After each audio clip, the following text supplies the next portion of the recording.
कौन जुनैद बगदादी, सिलसिले मोहब्बत के अंदर बहुत बड़ा नाम, बहुत बड़ा नाम। फरमाते हैं दुर्वेश साथ थे, चल पड़े, गली के अंदर आके कुत्ते के सामने हाथ बांध के खड़े। दुर्वेश हैरान हो गए, चीजें बोलती हैं, अगर एहसास और शरीर जिंदा हो तो चीजें बोलती हैं। ये अलग बात है कि हम दुनिया की जो है वो रंगीनियों के अंदर माम और गुम हो चुके हैं, हमें वक्त की और चीजों की कदर न रही, चीजें बोलती हैं।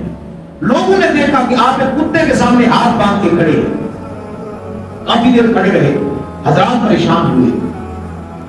लोगों ने कहा हजरत क्या बात हुई, आपकी आंखों में आंसू निकले और आप जो आगे चल पड़े, कुत्ता वहां से चला गया। लोगों ने पूछा तो आप रहमतुल्लाह ताला अलैह रो पड़े, रोते हुए कहते हैं कि बेलियो क्या पूछते हो।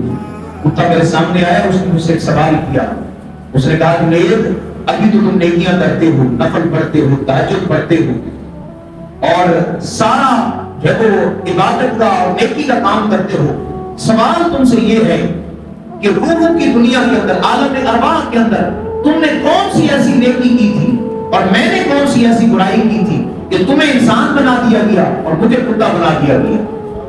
आप जवाब करें तो मुरीदीन ने कहा हुजूर इसका जवाब बनता क्या है, तो कहा जवाब यही बनता है कि अल्लाह ने इंसान बनाया है, ये उस रब तबारक व तआला की फजल और मेहरबानी है। वो चाहता था हम इंसानों को जानवर बना सकता था, किस भूल के अंदर है हम, किस भूल के अंदर है। वो चाहता तो हम इंसान से जानवर बना सकता था, जिस तरह उसको कुत्ता बनाया है हमें भी किसी जानवर के रूप के अंदर ढाल सकता था। ये उसकी करम नवाजी है कि मखलूक भी बनाया तो सबसे बेहतर मखलूक बनाया।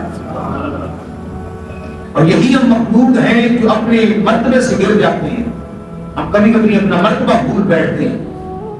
अगर हमारे पास रेल पे आ गई हम भूल गए, दुनियादारी के अंदर पड़ गए। याद रखिए अगर इंसान रहे तो ये किसी ने कहा था ना, फरिश्तों से बेहतर है इंसान बनना, फरिश्तों से बेहतर है इंसान बनना, मगर इसमें पड़ती है मेहनत ज्यादा।